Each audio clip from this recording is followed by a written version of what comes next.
Frontline Scotland believes this man, William Gage, is in jail for a murder he didn't commit. He's been caught up in one of Scotland's most controversial killings, a gangland execution in a suburban street. According to the Crown, this was an open and shut case.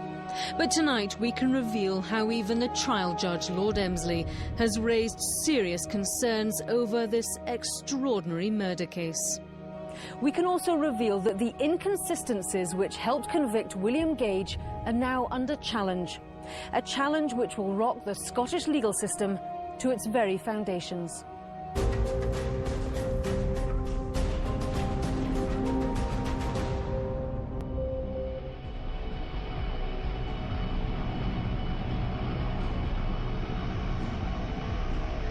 It's 10 o'clock on a Thursday night. 30-year-old Justin McElroy is on his way home to his pregnant wife. They live in an expensive area of Cambuslang, on the edge of Glasgow's commuter belt. As he arrives home, it's dark, and the street where he lives, Acacia Way, is quiet. But someone is waiting for Justin McElroy.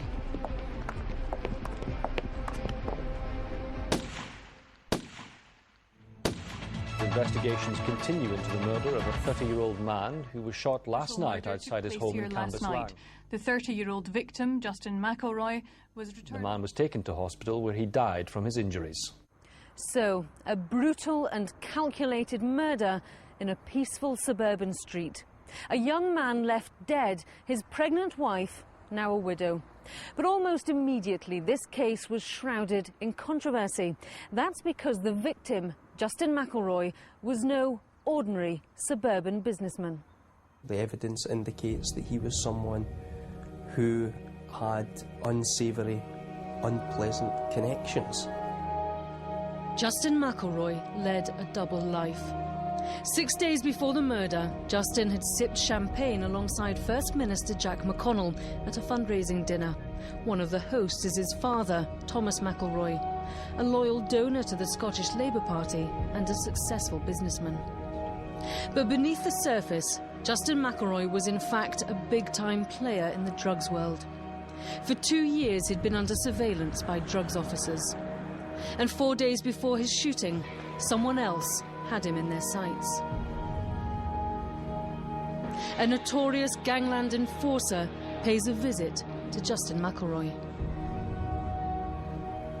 There was a threat which was known to the police authorities, or became known to the police in Scotland, hanging over his head. Perhaps only Justin McElroy knows the full details of exactly what was going on at that moment. Justin McElroy owed someone £50,000. He's left in no doubt that the debt will not be written off. To find the killer, the police were initially dependent on eyewitness statements. These reconstructions are based on statements given to the police, the first from Justin's wife, Tracy. I was in the kitchen at my home at 29 Acacia Way, Cambuslang, with my sister Kelly Curry, who stays with me. At this time, I heard 3 or 4 loud bangs from outside the front of my house.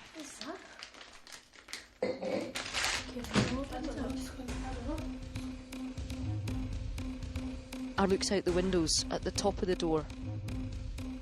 I saw a man at the top of my driveway. He was aged late 20s, early 30s, slim to medium build, 5 foot 10 inches tall. He was wearing a blue or green hooded bomber jacket with a hood up and a similar coloured scarf covering his nose and mouth. I leaned out and saw the same person run down the street and out of the view of the house. I cannot identify the man who ran off. Well, generally the first statement a witness gives is likely to be the most reliable account. One reason for that is that it's at that point the witness has had least exposure to potentially misleading or suggestive information. So in this case, Tracy McElroy was interviewed within an hour of the original event. Tracy McElroy's neighbour, Julie Waugh, also gives a statement to police shortly after the shooting. I was lying in bed. At 10:05, I heard the gun go off. I don't know why, I just knew it was a gunshot.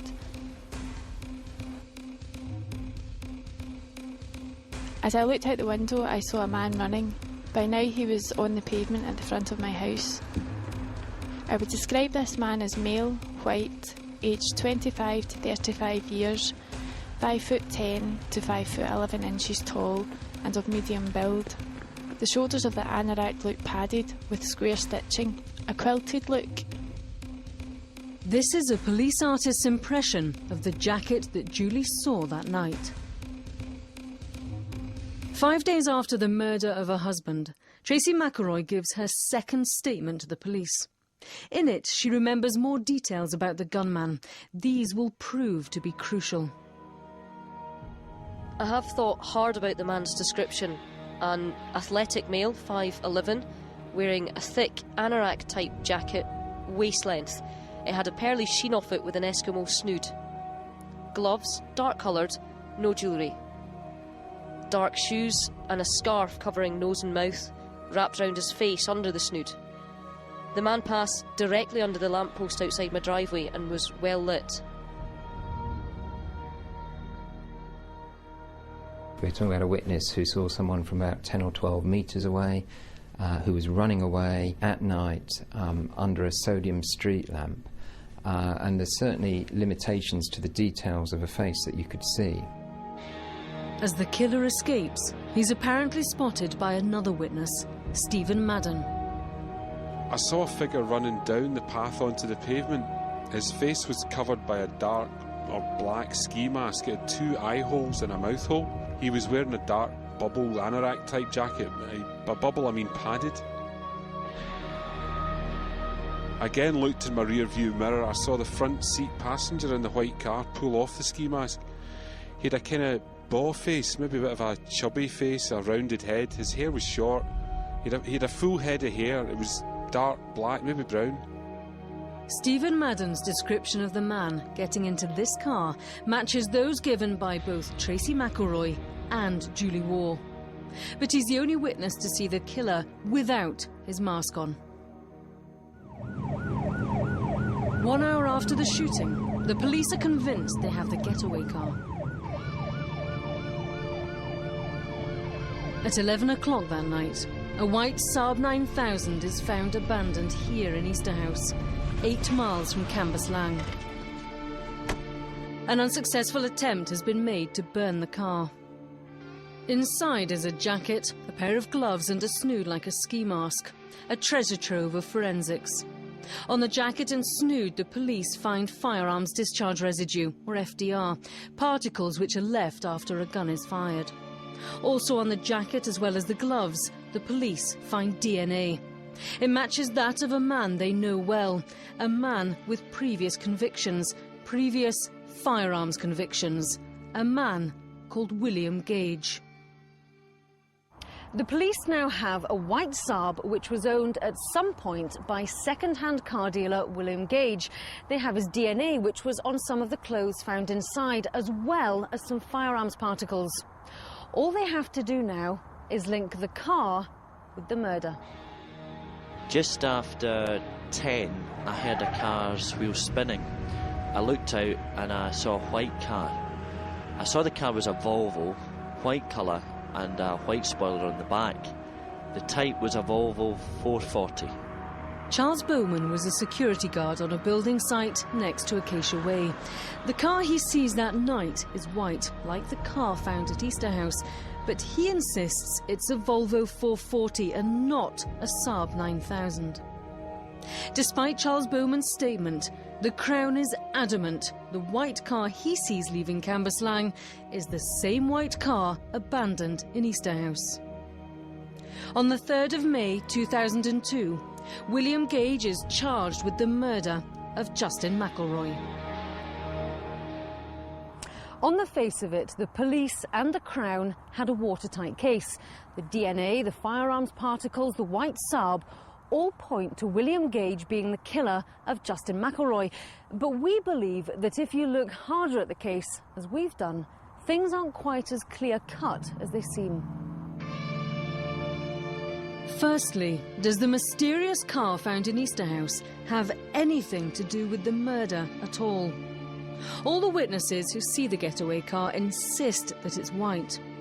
But just one day after Charles Bowman gives his statement, in which he's adamant that it's a Volvo 440, something happens to change his mind. I was taken to Paisley Police Office where I was shown a white car that I noticed was a white Saab. On looking at the white Saab, I can say that it's similar to the car I said was a Volvo, although I can't state if it is that car. That's, a good example of the suggestion coming from the investigating officers. I think really what you can conclude from that witness is that they saw a white car and they don't really know what make it was. But one detail which all the witnesses do seem to agree on is the type of jacket worn by the gunman. A thick anorak-type jacket. The shoulders of the anorak looked padded with square stitching, a quilted look. Dark bubble anorak type jacket. By bubble I mean padded.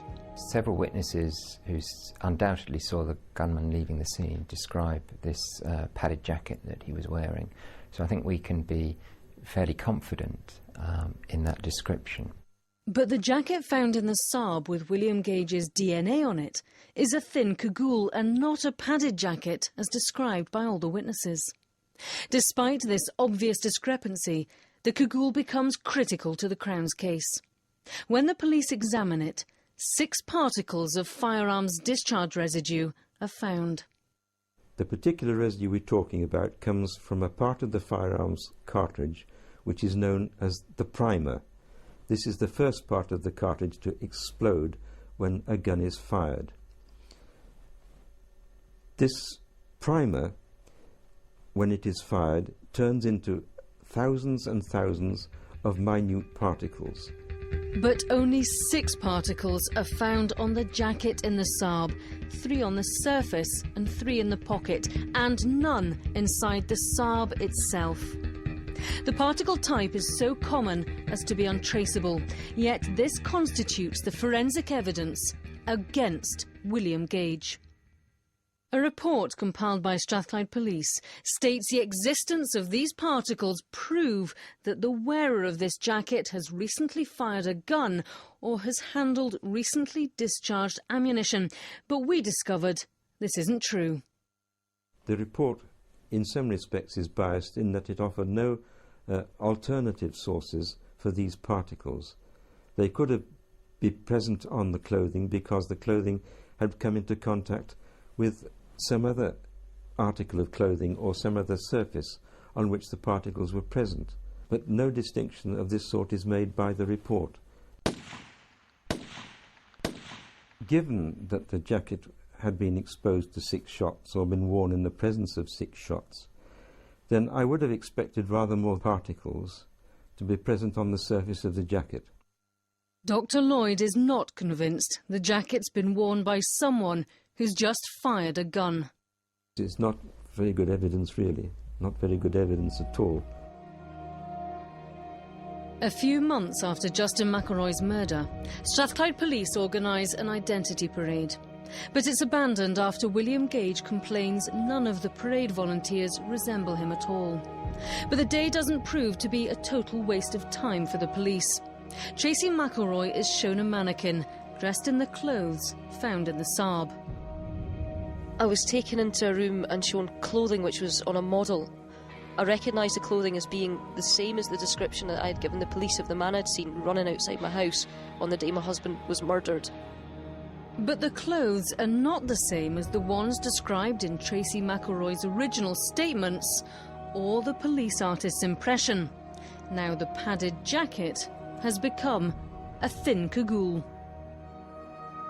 It's quite a bizarre procedure, which I've not encountered in any other case that I've consulted on. I'm not really clear what the police were trying to achieve. I mean, obviously it's going to be a disturbing and upsetting event for the witness. It's probably going to provoke recall of the original event. And then she's got two events in memory with similar emotions attached to them. And if you were trying to design a procedure that would have the potential to plant misleading information or new information in the witness's memory, I can't really think of a better way of going about it. It doesn't greatly surprise me that we now start to see some inconsistency of the later statements with the earlier statements. Tracy positively identifying the cagoule means the police now have a witness who can connect the jacket to the killer. And as William Gage's DNA is on this jacket, he's now placed directly in Acacia Way on the night of the murder. William Gage did have an alibi for the night of the 7th of March. He claims that he and his girlfriend Anne Ross spent the evening at this bar in Glasgow's West End. But in court, Anne Ross's testimony was challenged when a mobile telephone call was traced to a handset which William Gage was believed to have used shortly after 10:30 p.m. That telephone call was made from Easterhouse. Remember, this was where the white Saab was found. That all may mean something, but what it does not constitute is hard connecting evidence which proves that he committed the murder of Mr. McElroy. William Gage refuses to explain who made that call on his mobile phone on the night of the murder. He's adamant, though, that it wasn't him. We don't know exactly what he was doing around the time of the murder. But then again, we wouldn't expect that from someone like William Gage, who has come into contact with the police in his past life and who's not unknown to them. Not everyone who conducts that kind of life has always got their story straight on any given night of the year. With his alibi discredited, the final nail in William Gage's coffin is hammered home by Tracy McElroy. In court, she's asked if she can recognise the man who killed her husband. She picks out William Gage. It's the eyes. I'll never forget the eyes. Scary eyes. That's certainly an issue of concern, that in the court she's talking about the eyes. She's never mentioned them previously. We also know she's seen the mannequin where the eyes were prominent. I'm not sure that anyone in Scotland would want to be in the position of being convicted or even having to help police with inquiries where the focus of the evidence was whether or not a person's eyes were so distinctive on a dark night as they fled a location. I'm not sure that that's, in my mind at least, the strongest evidence I've ever heard for identifying someone. Tracy McElroy has never mentioned the killer's eyes in the 2 years since her husband's murder. Yet now her identification from the dock is the final piece of the jigsaw connecting William Gage to the shooting. Stephen Madden, the witness who'd apparently got the best view of the killer's face, refuses to identify William Gage in court.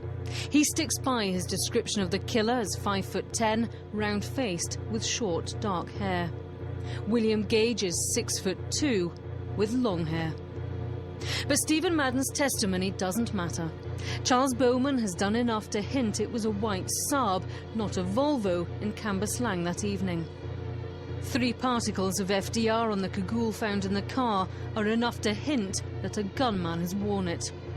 And William Gage's DNA ties him to the jacket as well as the getaway car. On the 9th of February 2004, William Gage is found guilty of the murder of Justin McElroy. He's sentenced to 20 years in prison. We believe, having examined all the evidence against him, that William Gage was not the man who killed Justin McElroy. We believe that if his case were to be tried again today, he would not be convicted on the eyewitness testimony used against him. We have significant new evidence which casts serious doubt on the white Saab being the getaway car used by the killer, as the Crown claims. In fact, we believe that the car, which contained all the forensic evidence used to tie William Gage to the crime, was never even in Cambuslang that evening. And we're not the only ones to have doubts. Lord Emsley was the judge in William Gage's trial. This is his report, which he submitted to the appeal court after the conviction. In a highly unusual move, Lord Emsley is severely critical of the decision to convict William Gage, describing Tracy McElroy's identification of the clothing as uncorroborated and significantly contradicted. If the jacket in particular was not proved to be the one worn by the killer at the locus, then the whole of the Crown's evidence of DNA and FDR would become irrelevant and academic. In that event, it would be difficult or impossible to establish any link by corroborated evidence between the appellant and the murder. What links William Gage to the murder is the white Saab. All the ballistic and forensic evidence against him is found inside this car. There's two things we're talking about here. We're talking about a crime that was committed involving a firearm in the Cambuslang area of Glasgow on the night of the 7th of March. Then the spotlight shifts. Within an hour, within 60 minutes or 90 minutes, a burned out car is found in the Easterhouse area of Glasgow. What the Crown had to do in the court case was to establish a link between those two events. Whether or not those two events were actually connected, in my mind, some doubt resides. If this Saab did not make the short journey from Cambuslang to Easterhouse, then the entire Crown case against William Gage collapses. William Gage's lawyers demanded to view CCTV footage covering the roads in between Cambuslang and Easterhouse. If the white Saab was used as a getaway vehicle, then surely it would appear on one of these cameras. But delays in obtaining the tapes mean the CCTV footage has never been viewed by anyone connected with William Gage's defence. But the footage has been seen by the police. Tonight we can reveal the white Saab found in Easterhouse, William Gage's getaway car according to the Crown, does not appear in any of the numerous CCTV tapes viewed by the police. And we have the paperwork to prove it. The information it contains was never revealed to the jury at the trial. You may wish to note that there is no CCTV recording of the Saab motor vehicle on any of the tapes viewed by the police. If the white Saab doesn't appear on the CCTV footage, then we can't be sure it is in any way related to the murder of Justin McElroy. And if we can't connect the Saab to the murder, then neither can we connect the jacket with William Gage's DNA on to the murder. Therefore, we can't connect William Gage to the murder. This leaves only Tracy McElroy's identification of William Gage as the one remaining piece of evidence which puts him in Acacia Way that night. She identified William Gage by his eyes. Once again, the trial judge, Lord Emsley, is sceptical. No direct link between the appellant and the murder could be established unless the jury accepted Tracy McElroy's uncorroborated claim to identify the killer by his eyes, and at the same time rejected Stephen Madden's description of the killer's face, which did not match the appellant at all.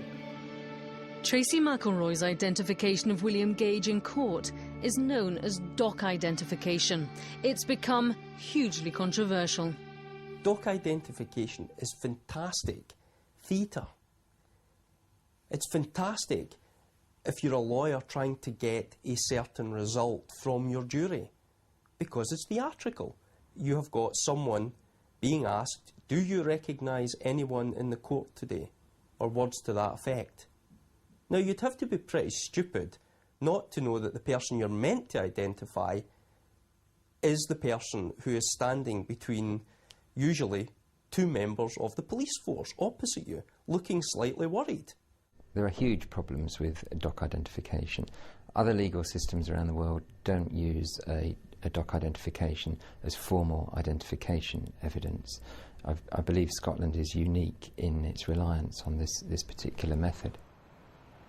Since William Gage's conviction, there's been a major challenge to Scotland's treatment of dock identification. It's come from this man, James Holland. Unlike William Gage, James Holland took part in an identification parade. He'd been charged with assault and robbery, yet none of the victims could pick him out. Nevertheless, when the case came to court, one of the witnesses identified him in the dock. Well, she basically comes in, sits down, looks around the court, then the PF asks her, can you see the accused man or person in court today? And she went, aye, that there. It's like having a big arrow pointing towards someone. It couldn't be more obvious. Everyone, when they're asked to look, will look immediately at the dock. The jury's all looking at me, the judge is looking at me, everybody's looking at me, and it's like a spotlight went on me. In April, James Holland's conviction was quashed by the Privy Council in London. Scotland's dock identification system was heavily criticised. People were pleased to hear about the challenge, and particularly pleased, I think, that something that had been taken for granted for so long but seemed so unfair was finally exposed. While the courts continue to rely on dock identifications, I think they will continue to make wrongful convictions. James Holland's case means potentially hundreds of convictions secured largely on dock identification are now open to challenge. This is hugely significant for cases which have resulted in convictions already and where someone is perhaps challenging their conviction. The implications are that they also may have their convictions quashed if the identification evidence is open to the same criticisms. One of these cases could be that of Luke Mitchell, sentenced to life for murdering his 14-year-old girlfriend, Jodie Jones. The Luke Mitchell case is, I think, a case where there were question marks over the identification by some of the civilian witnesses. I think any appeal where identification evidence was a big part of it, that will be looked at, and I wouldn't be surprised if it was part of what's looked at in the Luke Mitchell case. The Miscarriages of Justice Organisation Scotland is now examining the case of William Gage. He's currently awaiting the outcome of his appeal, but he fears the worst. Neither the CCTV evidence nor the new thinking on eyewitness identification were heard at his appeal. But both could form part of a submission to the Scottish Criminal Cases Review Commission. There are many unanswered questions about this case. Who did Justin McElroy owe the £50,000 to? Is this person the key to who pulled the trigger?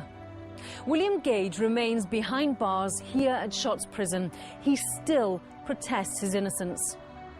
Can we say beyond reasonable doubt that the white Saab clumsily abandoned in Easterhouse was the getaway car? Can we say beyond reasonable doubt that William Gage was the man Tracy McElroy saw running from her house that evening? Can we say beyond reasonable doubt that William Gage murdered Justin McElroy? I don't see any credible eyewitness identification evidence that links William Gage to this murder. What isn't in doubt is that William Gage is no angel with numerous previous convictions. But does that make him a killer? Does that make him this killer? Being almost guilty of murder is not good enough. Being guilty by association is not good enough. Being guilty because you're not straight about your past is not good enough. Being guilty because you can't explain where you were at any given moment of a life which maybe involves lots of not being able to explain moments is not good enough. The hurdle that's to be cleared is beyond a reasonable doubt. And in this case, there are many doubts.